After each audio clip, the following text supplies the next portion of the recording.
Okay. Last chapter. I know you're disappointed. So this has to do with nuclear chemistry, which is completely different than we did for anything in the previous 8 chapters. So since it deals with the nucleus, and regular chemistry deals with the electrons.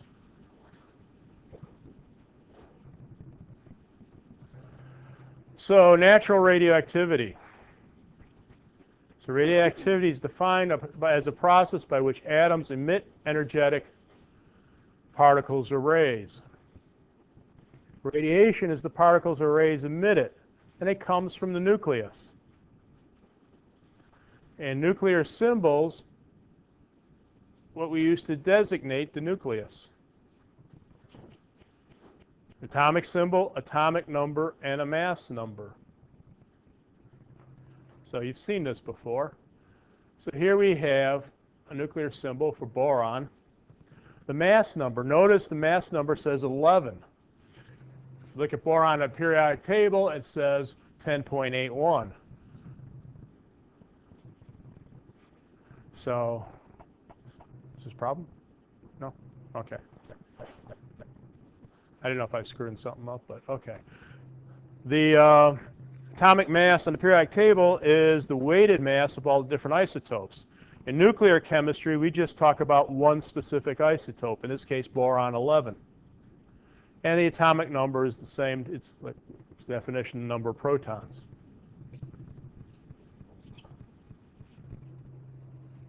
So when you write nuclear symbols, again, the mass is the specific isotope. In nuclear chemistry, we often call this a nuclide. So it's not the only isotope of boron. Boron 10 also exists. So how many protons and neutrons does boron 10 have? It has 5 protons, because remember, protons define what element it is. So if it has a mass of 10, it has to have 5 neutrons, because the electron mass is negligible.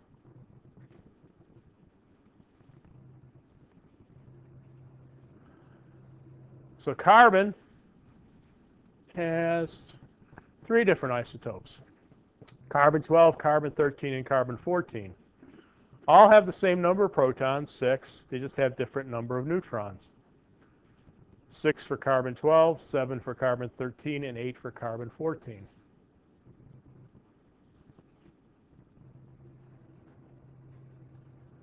Oh. Unstable isotopes. So some isotopes are stable. The ones that are unstable are the ones that produce radioactivity.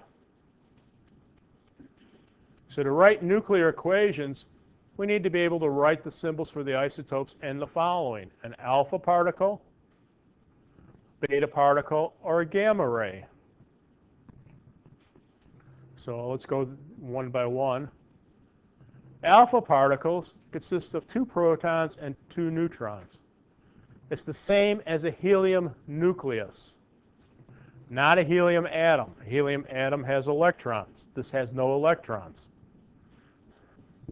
Slow moving and stopped by small barriers. The symbol, you can either see it written as He2 plus with a forward 2, so a mass of 4, 2 protons. He forward 2. Alpha, the Greek symbol for alpha, looks like a little fish. Or alpha with a forward 2.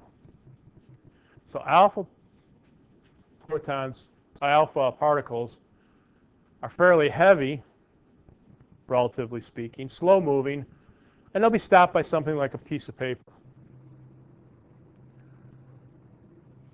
You have alpha emitters probably in your home. So we have smoke detectors, have americium in them. Americium is an alpha emitter. So those particles are set up, they go, and there's a detector. There's a small gap, and there's a detector, and the alpha particles hit the gap. You have a fire, smoke gets in there, smoke has particles. It stops the alpha particles from hitting the detector. The alarm goes off. And yes, you can look up on YouTube how to get the americium out of a smoke detector. but don't do it because it also emits gamma rays. You'll find out those are a lot worse.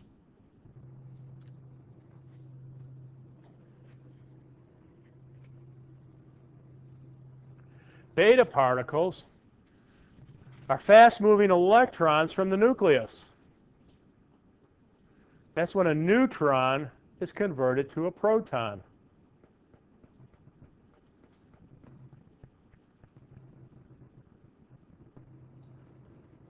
They're higher speed particles, and they penetrate more than alpha particles. You can either see the symbols as an electron, no mass, -1 charge. The Greek symbol beta, the funny-looking B, 0, -1, or just the B. So beta particles will be stopped by like a piece of plexiglass or that. They use them a lot of times in medical treatment. Men who get prostate cancer, they make little what they call pills of beta particles, and they insert them into the tumor. And they leave them there for a while, and the beta particles will only go out a couple inch or two, so they'll destroy the tumor without destroying the cells around the tumor.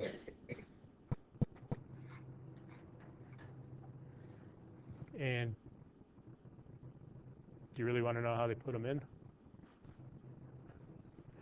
Let's just say they go up through your and through the intestines and stick them in there.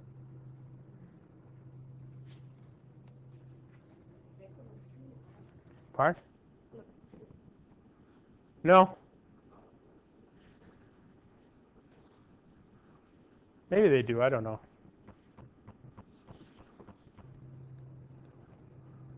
I just know I had 3 prostate biopsies, and they didn't do it for any of them. A positron has the same mass of an electron or a beta particle, has the opposite charge. It's positive. So it's symbolized as a beta with a positive charge. You can think of those as sort of matter, antimatter. So when they collide, they annihilate each other.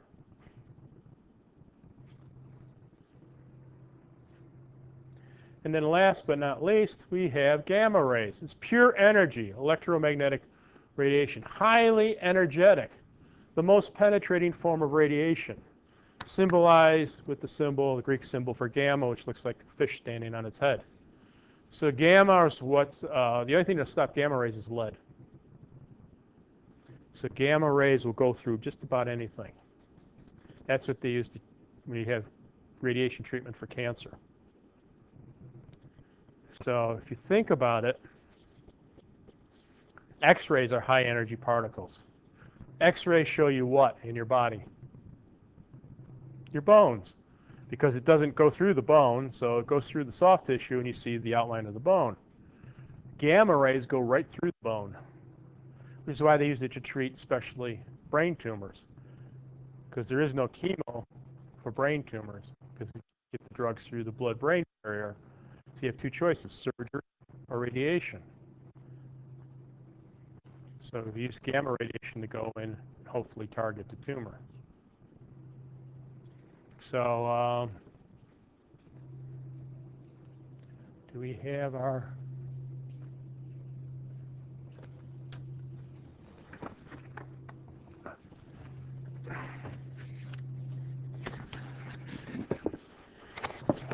I have a Geiger counter here.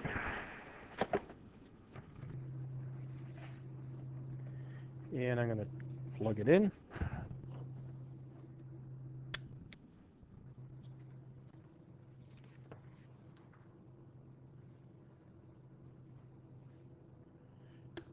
Hear that? A click.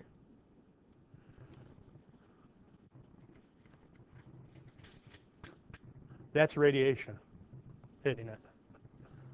So it's coming right through the building.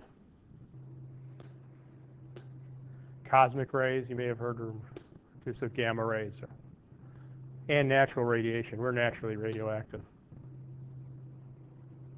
So can't dodge them. So that you're constantly being hit by them.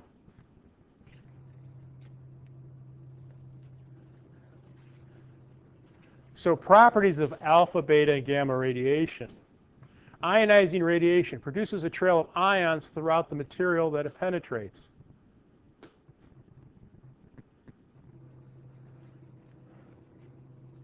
going to turn that off because that gets a little annoying. The penetrating power of radiation determines the ionizing damage that can be caused. Alpha particle, I said it doesn't penetrate as much, is less than a beta particle, which is a lot less than a gamma ray.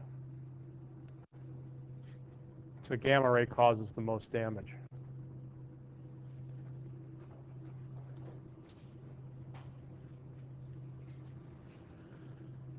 All right, I know how much fun you liked in balancing equations. Now we're going to learn how to balance nuclear equations. So that represents nuclear change. So what do you have to remember is the total mass on each side of the reaction arrow must be identical. The sum of the atomic numbers on each side of the reaction arrow must be identical.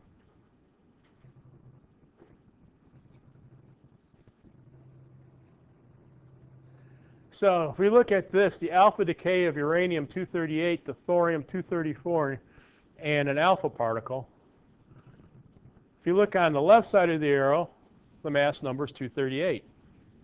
If you look on the right side of the arrow, it's 234 and 4, which is 238. If you look at the atomic number on the left side, it's 92. If you look at the sum of the atomic numbers on the right side, it's 90 and 2. It's 92. That's all there is to balancing nuclear equations, the ability to be able to add and subtract.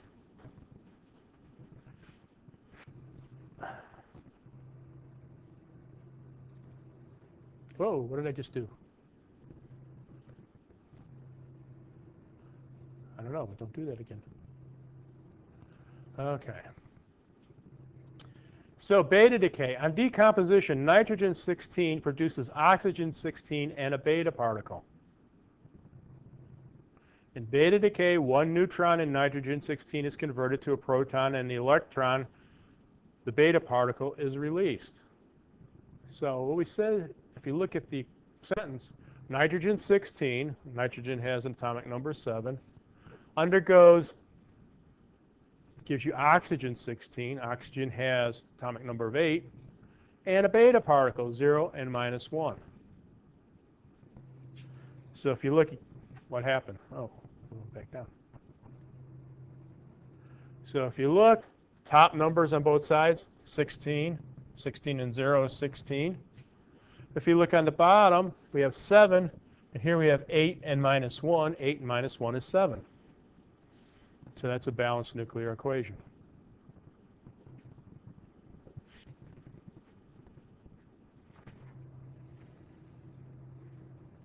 Positron emission. Here we have carbon 11 giving us boron 11 plus a positron. Again, notice the top on both sides add up to 11. The bottom on both sides add up to 6.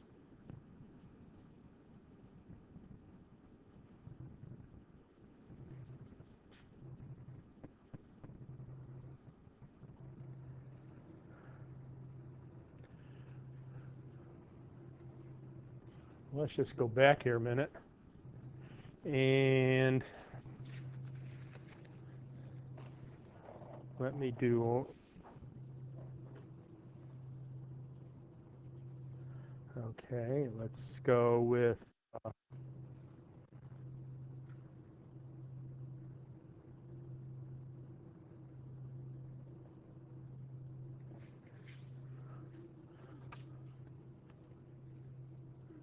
let me write one here. Jeez. This board's awfully sensitive today. Okay.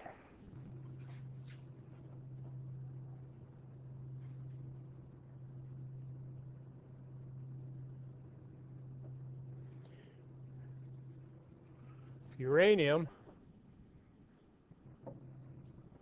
Okay. I want pen.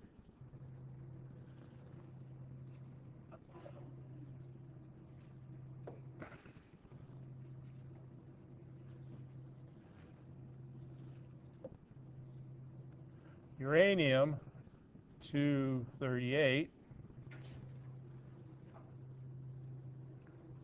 atomic number 92, decays, gives us something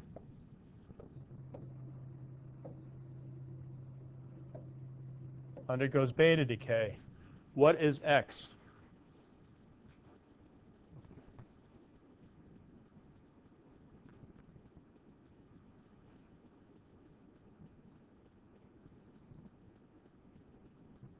What's the top number got to be above X?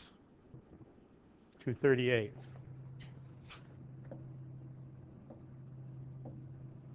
What's the bottom number got to be? I'm sorry, what? 93. Yeah.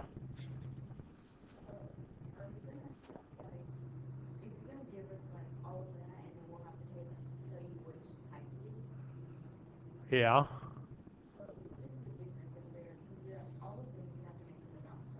Yep.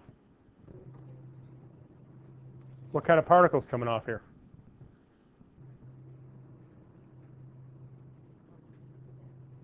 Beta, so that's beta decay. You have to see what kind of particles are coming off. So what's X in this case? What element is it? Neptunium.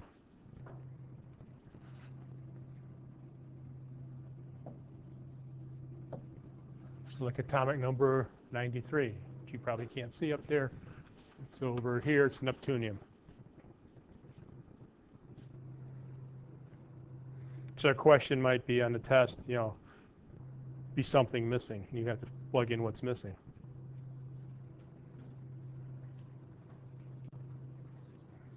But that's how hard it is. I mean, just make sure the tops add up to the same and the bottoms add up to the same. So gamma radiation occurs to increase the stability of the isotope. An unstable isotope is called metastable. The atomic mass and number do not change. Usually gamma rays are emitted along with alpha or beta particles, like I told you about americium in your smoke detector. But here we have technetium 99. The M stands for metastable.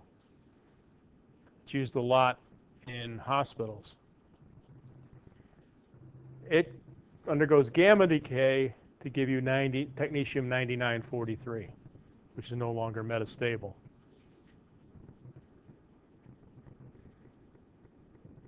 In fact, it's so unstable you have to make it at the hospital.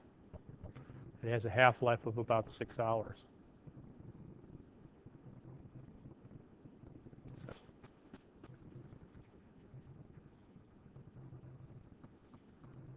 So predicting products of nuclear decay, and that's the one I just did. We got neptunium, native 239.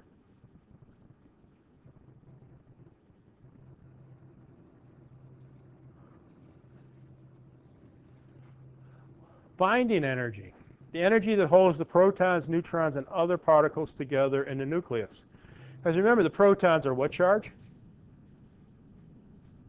Positive. The neutrons are neutral. So you have positive charges, like charges want to do what? Like charges attract each other? No, they repel. So something has to hold that nucleus together.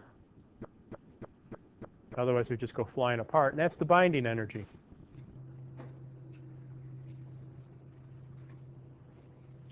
Binding energy is, you can imagine, is very large. When a nuclide decays, some energy is released because the products are more stable.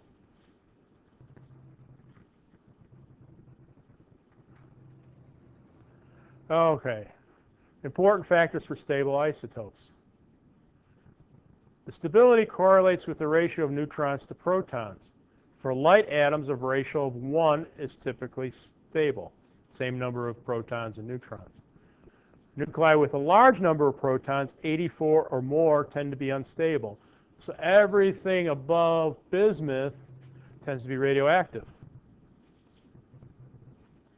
Isotopes with a magic number of 2, 8, 20, 50, 82, or 126, protons or neutrons are stable. And that seems to indicate energy levels within the nucleus. And also, you could try playing those numbers in the lottery. I don't know what makes them magic, but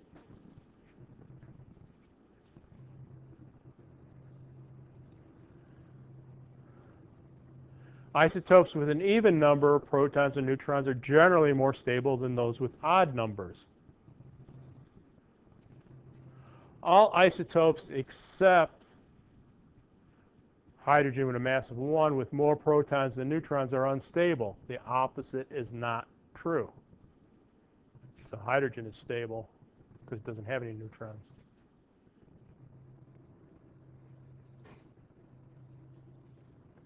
Half-life is the time required for 1/2 of a given quantity of substance to undergo change.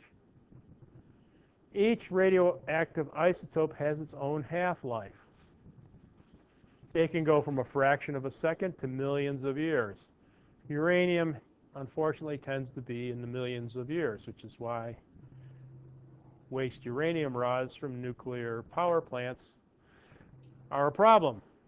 It doesn't go away. Well, it does if you got a couple million years to wait around for it.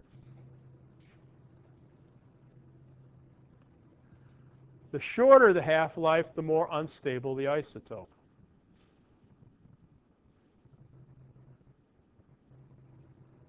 So here we go. Carbon-14 has a half-life of 5,730 years. Cobalt-60, that's what they use to treating cancer, has a half-life of 5.3 years. Iodine-131, 8.1 days. Technetium-99 metastable, I told you was 6 hours. Uranium-235, 710 million years. So if you have a pound of uranium-235, after 710 million years, you have a half a pound. And of course, its products are also radioactive.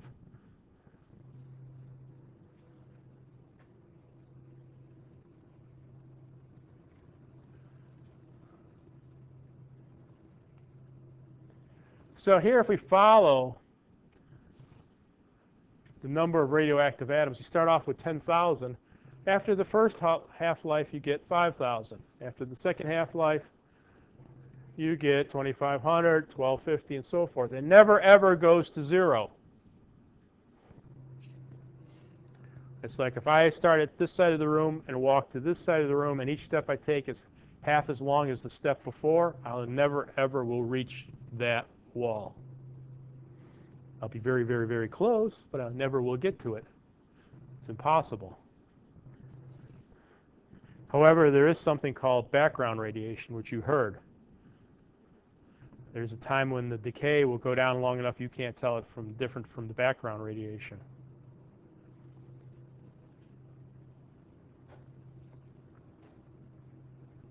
So for technetium-99 metastable,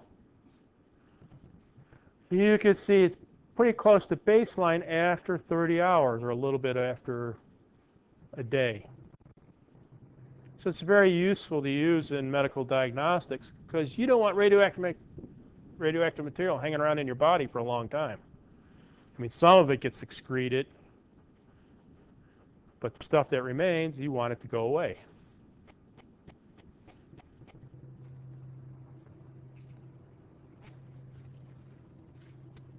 So a patient receives 10 nanograms of a radioisotope with a half-life of 12 hours.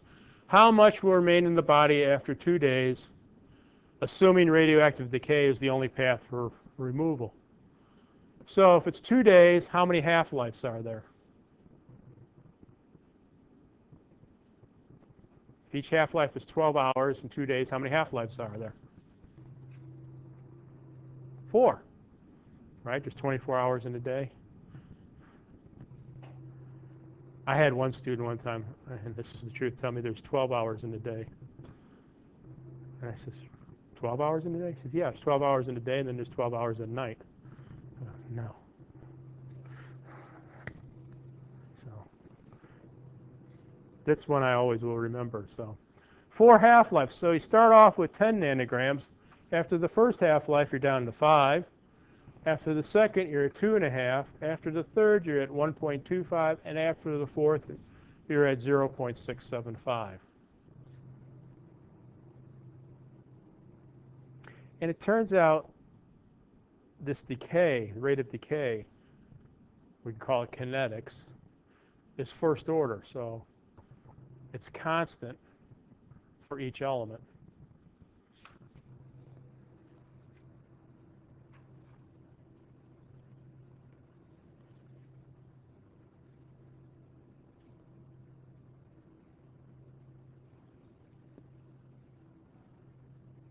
So we got 0.63 nanograms after 4 half-lives.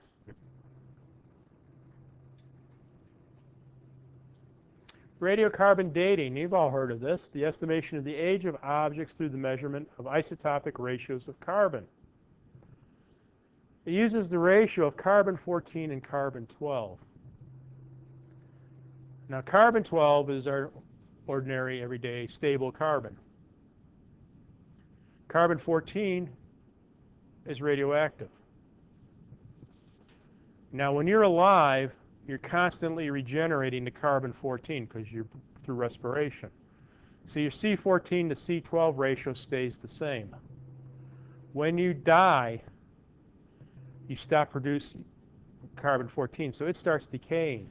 So your C14 to C12 ratio changes. So if you compare the C14 C12 ratio of an artifact that's dead to a present day artifact, you can come up with how old the artifact is. Now, this is done quite a bit. Anybody heard of Shroud of Turin? It's a religious cloth. Supposedly it's the burial cloth of Jesus Christ. It's a big linen cloth with a picture of a man on it. Image of a man, I'll say. A lot of people believe that was the image, the blood of Jesus Christ. Well, a guy took a microscopy course, analyzed that, and said, no, it's actually pigment, iron pigment that somebody drew. And of course, people who want to believe that believe, no, it's the actual burial cloth. So a burial cloth, 2,000 years old. Versus he said it was a picture painted, an image painted around medieval times, around 1500. So they got some samples of the cloth and sent it to a bunch of different labs. They did this carbon-14 dating. And it turned out it's only about 500 years old, which takes it back to medieval times.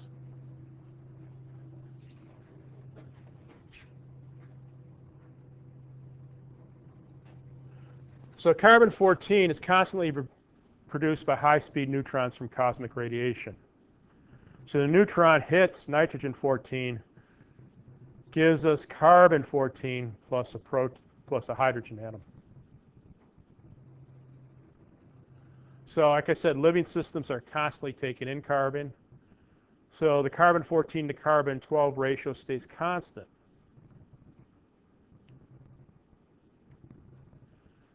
So carbon-14 decays to nitrogen-14 and a beta particle. So that ratio is going to start changing. Carbon-12 is stable. It doesn't decay.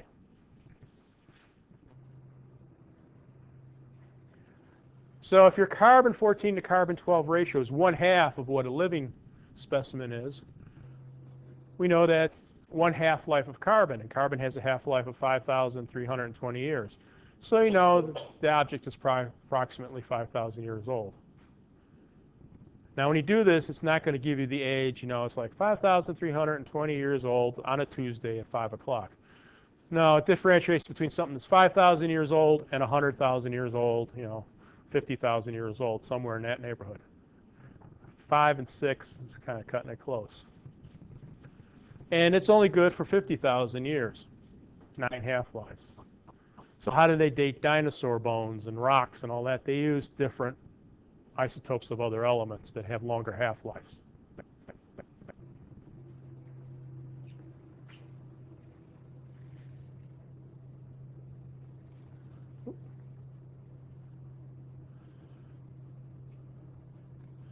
Nuclear power. You might have seen this equation one time or another, E equals mc squared. So if you've ever thought about it, speed of light is pretty fast, and you're going to square it.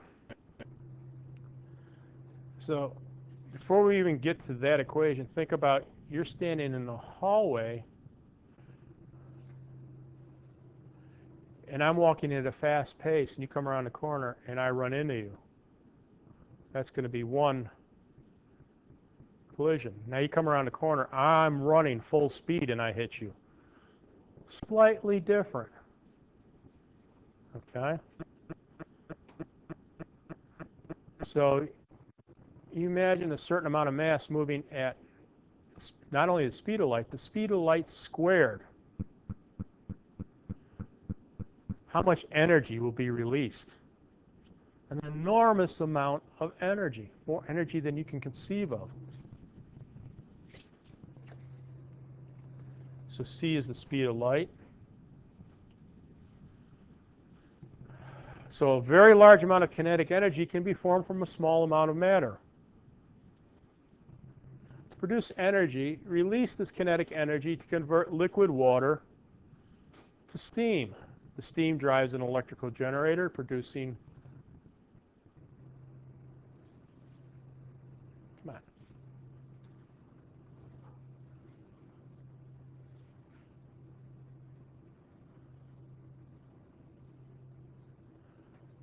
electricity. Let's go. Here we go.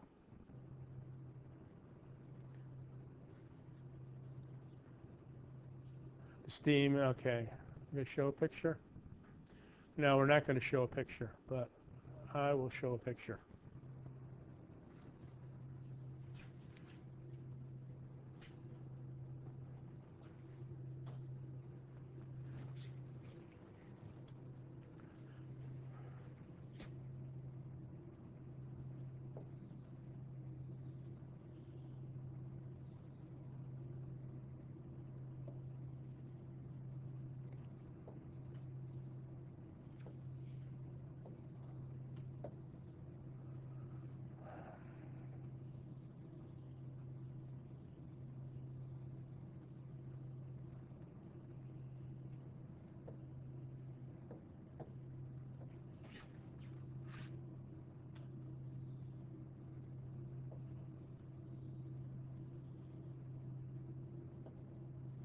I'm not going to mess around with changing colors.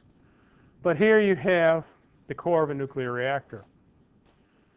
So you have fuel rods in there that have uranium. And when they get close to each other, what they didn't talk about here, and when fission is they release neutrons and energy. That energy heats this water.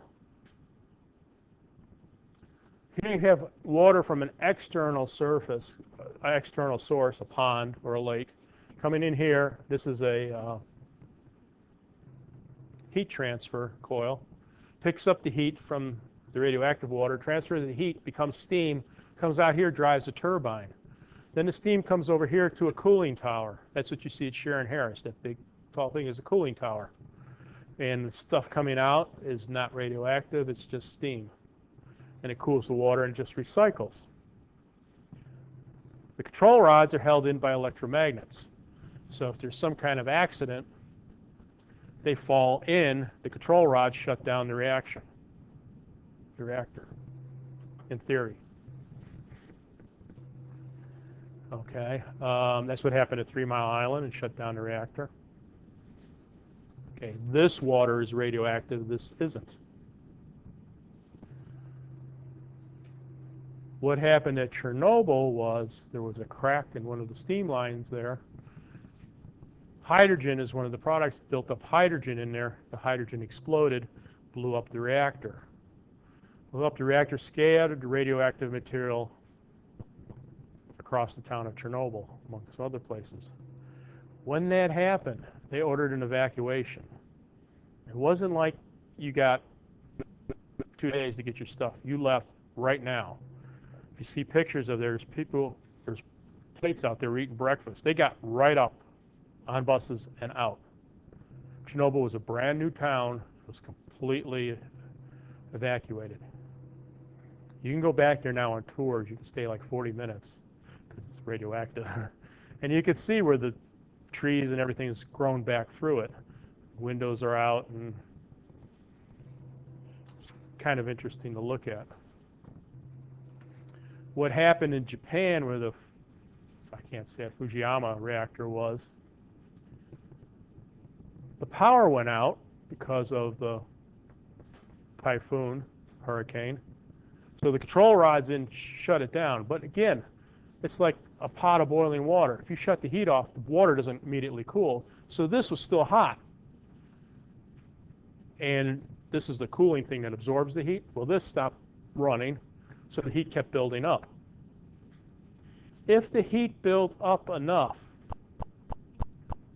you get what's called a meltdown. It gets so hot it melts through the reactor. There's a movie in the 70s with Jane Fonda and Jack Lemmon called the China Syndrome, where in a nuclear reactor, a bunch of things went wrong, all the fail-safes didn't work, and the heat built up. So if it melts through the reactor, melts through the core, melts through the ground, if you're in the US and you go through the ground all the way through the earth, you come out in China, which is why they called it the China Syndrome. So the Japanese plant was facing that. They had backup pumps, which they strategically placed away from the site, right, in case something happened. But where they placed them, they had a tsunami. The tsunami knocked those out. So now what do? You run. The only place they could get water from was the ocean, so they started pumping in salt water. Not good for a nuclear reactor. Salt water is very corrosive. They stopped it, they cooled it, but I mean, essentially they destroyed everything in there. In fact, I just read where they're now going in right now to try to remove the fuel rods.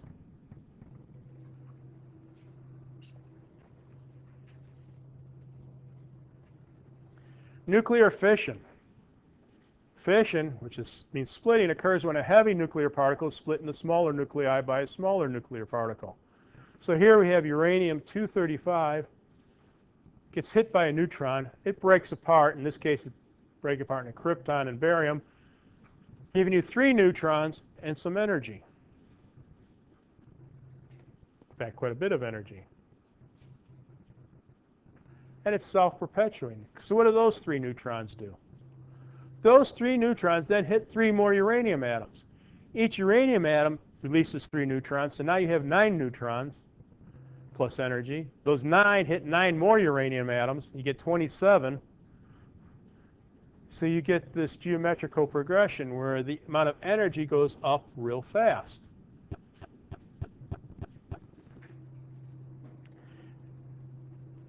And you have what's called a chain reaction. You've ever heard that term. To do that, you have to have a critical mass of uranium. So if I had designed a canister, well, let's give it this shape, and I put uranium here, subcritical, uranium here, subcritical, and I put, let's say, some common explosive like TNT above and below it. Now let's say I drop this canister from a great height. When it gets to a certain level, I blow up the TNT, which then drives the uranium together, so now it becomes critical. A chain reaction takes place very quickly, releasing a huge amount of energy.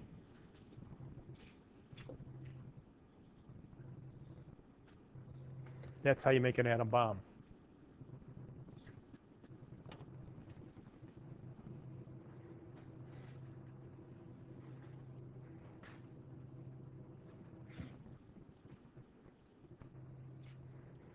Or in our case, we use it to generate steam, because we control the chain reaction. By removing those control rods up and down, you can control how fast the control rods absorb some of those neutrons. So you slow down the reaction or speed it up as you need to be. So there's a chain reaction for you. Oh, and there's my picture of an atom bomb.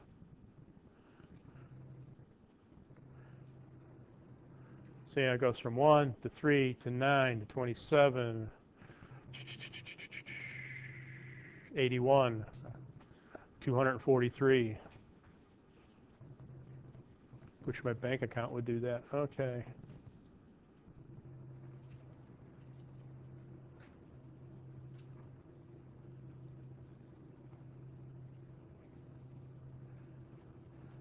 Oh, go back. So here's our nuclear power plant. So you have the reactive core. A little bit different than the way I described it. It actually glows blue if you've ever been inside a nuclear reactor. I have. The core actually glows blue. It's kind of an eerie sight. And you have the water, which is turning to steam, which then transfers its heat to an outside source, which goes up and drives a turbine. And you have a condenser, which is cooling towers at Sharon Harris.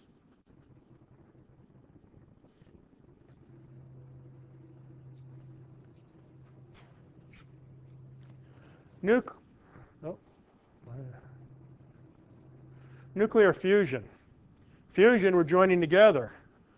We're taking smaller molecules, hydrogen, and putting them together into larger molecules. Large amount of energy is released. Prime example of that is the sun. Okay? So we take deuterium and tritium, and we get helium and energy. That's the basis of a hydrogen bomb. A lot more powerful than an atomic bomb. Also, you could, essentially with one plant, provide all the energy the world will ever need. Just the problem is, how do you bottle up the sun? To do fusion, right now they do fusion reactions. They take small bits of tritium pellets, they insert them into a magnetic bottle. Can't use any materials because the pressure and the temperature is so high it'll just melt anything. They heat it with high power lasers, so they put an enormous amount of energy in. Of course, when fusion occurs, it releases the amount of energy. You want to get past the break-even point where you start producing more energy than you're using.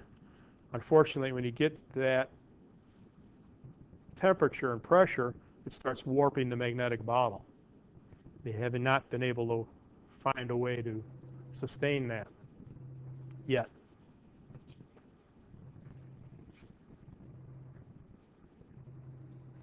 Breeder reactors. So that's a fission reactor that manufactures its own fuel. So uranium-238, which is non-fissionable, is converted to plutonium-239, which is fissionable. And then that undergoes. So France uses a lot of those reactors to produce energy. They last longer. You don't have to refuel them as much.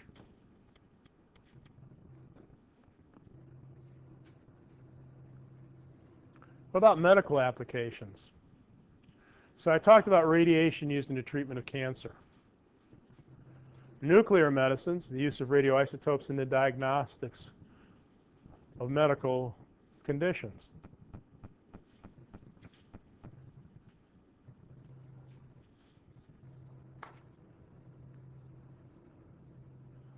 So cancer therapy using radiation.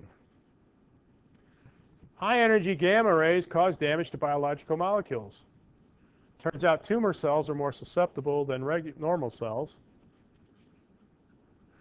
So gamma radiation can cure cancer, but it can also cause cancer. But if you have a brain tumor, by this time you will take the chance.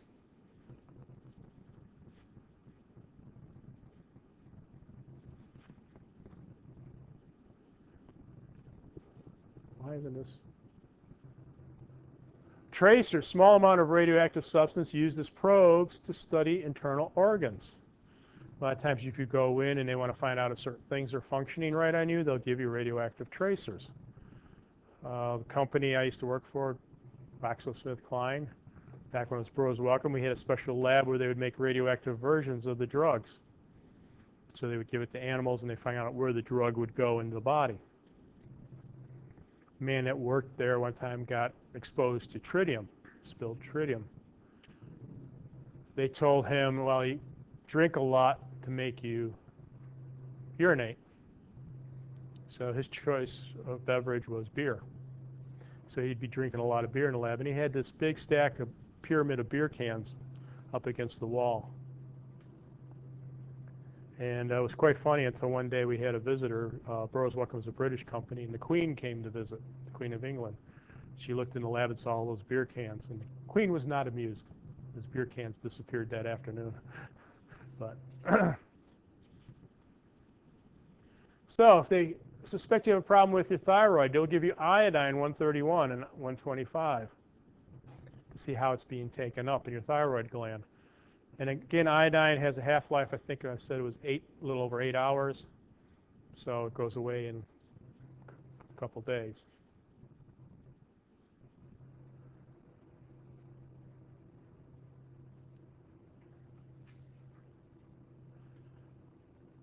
We want, again, short half-life isotopes. You get a more concentrated burst of radiation, and they leave the body quickly. So bone disease, they use technetium-99 metastable. Cardiovascular disease, thallium-201. Pulmonary disease uses xenon-133. Why would they use xenon-133?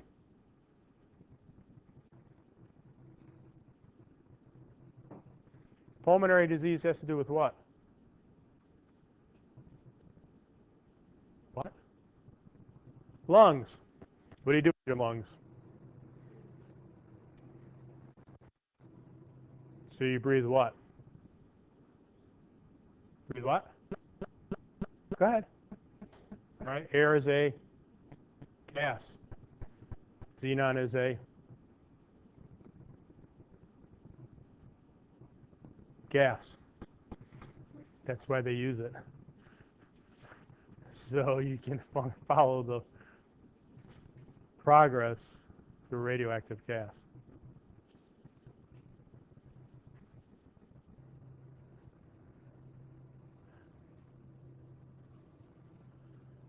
So artificial radioactivity, normally a stable non-radioactive nucleus is made of. How do you do it? Two ways. The core of a nuclear reactor. The one I visited was a research reactor, and they have what's called a rabbit that runs through it. In other words, a pneumatic tube like they have at the bank. So if you want to make something radioactive, you go in on one side, you put it in that little canister, and you stick it in the tube. It goes through the reactor. You can walk around the other side, and it comes out radioactive.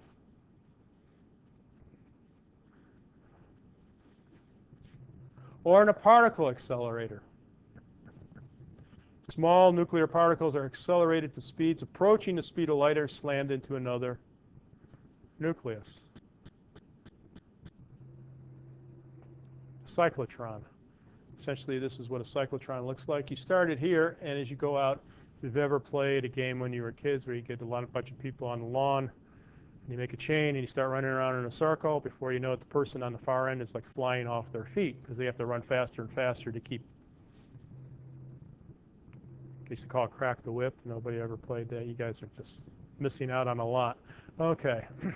So they accelerate this. They get it going to the speed of light because they have alternating magnets here. So it's and once it comes around the corner, all of a sudden there is something in its way, and it hits. Boom. It makes all kinds of particles. That's how they discovered the Bose-Higgins particle. Supposedly the God particle, the first particle ever existed that gives mass to everything. That was theorized and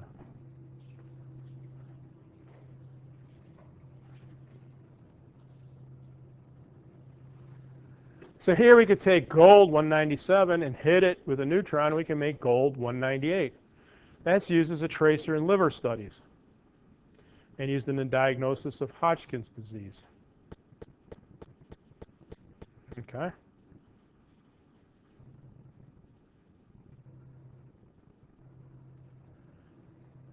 So here they're preparing technetium-99 metastable, half-life of only 6 hours. So there's that apparatus they use. And once they prepare it right when they need to use it.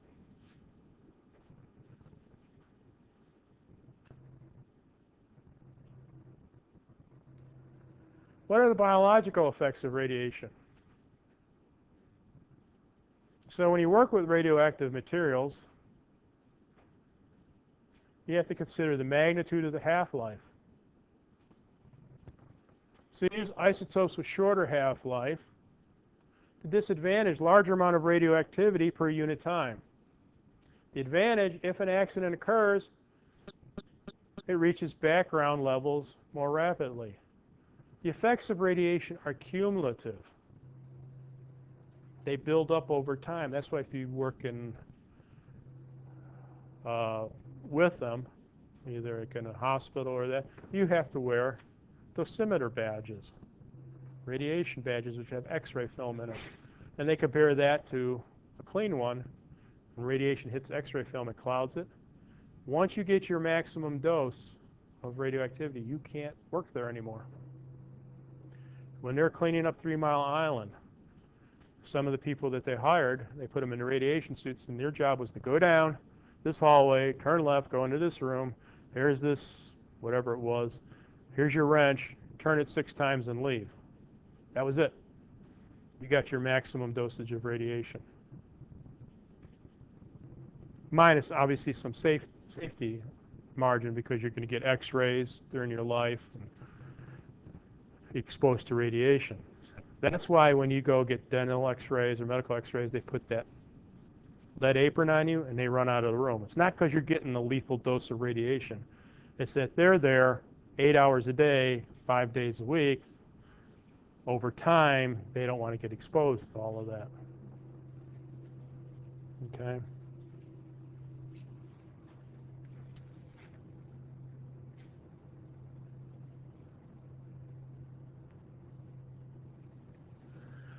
Shielding. So alpha and beta particles need low-level shielding, lab coat and gloves. Lead, concrete, or both are required for gamma rays. Because you even saw, you were hearing gamma rays hit this. Well, there's concrete in that around. So the old adage of, back in the Cold War days, crawl under your desk, duck and cover.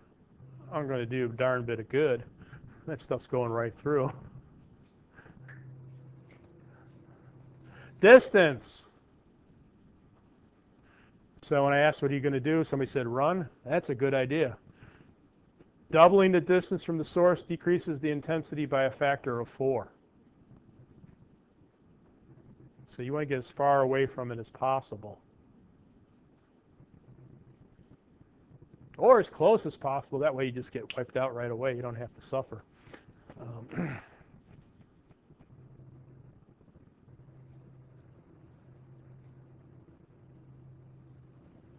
Time of exposure, like I said, effects are cumulative.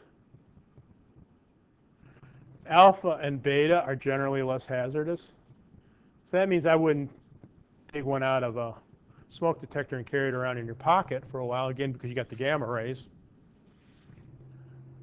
And disposal sites are considered temporary because I said some of these things have half-lives of millions of years. You got to put them somewhere.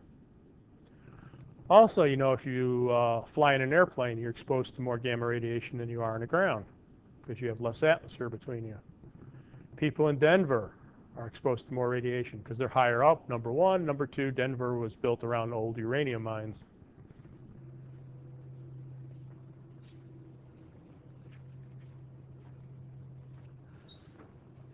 So, how do we measure it? Photographic imaging. The isotope is administered. It begins to concentrate in the organ.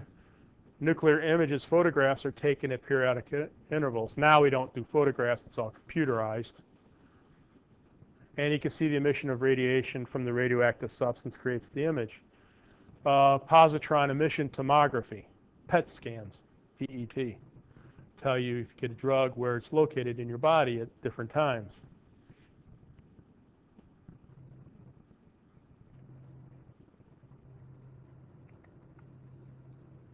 So here's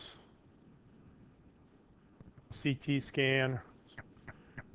I don't know what they're looking at, but whatever they're looking at, they're seeing where the drug is located.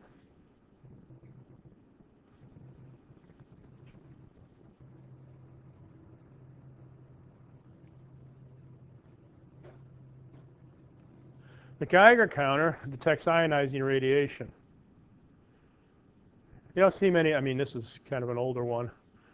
Basically, what you have is a thin window, an anode and a cathode, argon gas, which gets ionized when it gets hit by radiation, and it's amplified and counted. So the more clicks you hear, the more radioactivity there is around you.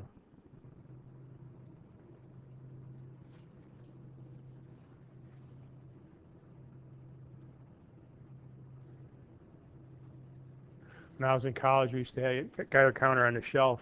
And you could turn the sensitivity way up. And we would turn it way up when classes were changing and leave the door open. We'd pull out a little sample of some innocuous substance, and the Geiger counter would go crazy. And we yell, run, and we'd watch all the students run down the hall. Film badges, I told you about, has film on it that turns darker when you're exposed to radiation.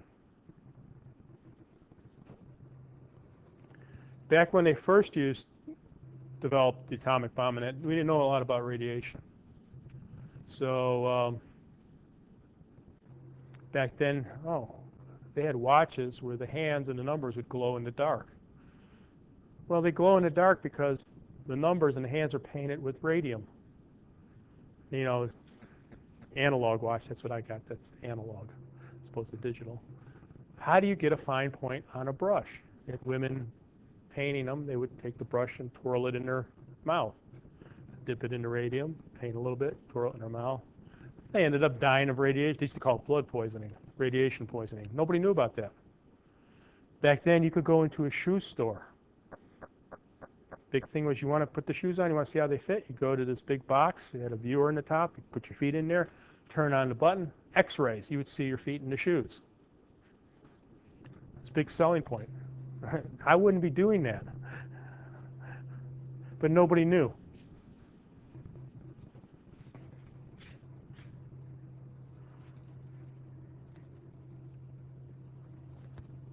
Come on.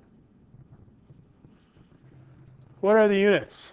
Depending on where you work, they use different units. The Curie is the amount of radioactive material that produces 3.7 times 10 to the 10 atomic disintegrations per second, independent of the nature of the radiation. So if you had a Geiger counter, it would produce that many clicks per second.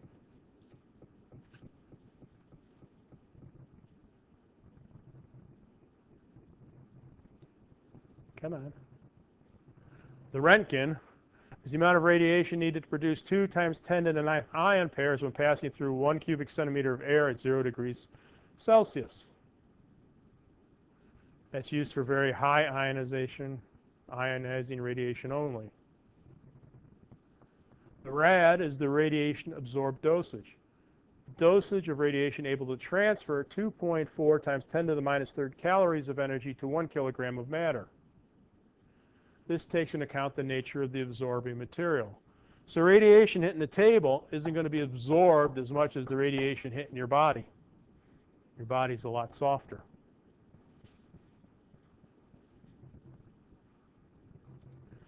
The REM, the Röntgen equivalent for man, is obtained by multiplying the rad by a factor called the relative biological effect, the RBE. It's 10 for alpha particles, 1 for beta particles. You don't need to know all of this. But the lethal dose 50 is the acute dosage of radiation that would be fatal for 50% of the exposed population. Lethal dosage of LD50 for people is 500 rems. So if this room was hit with 500 rems of radiation, half of us would die. The other half would wish they were dead. It's not a very pleasant way of going. Once you get radiation poisoning, you're pretty much dead. A few years ago, there was somebody who ran against Putin for president. Very young, charismatic guy. I don't know where he was from. Good looking, and someone poisoned his food with thallium. He got radiation poisoning. It took him, I think, 6 months to die, and essentially his face melted away. Literally, I mean, it just...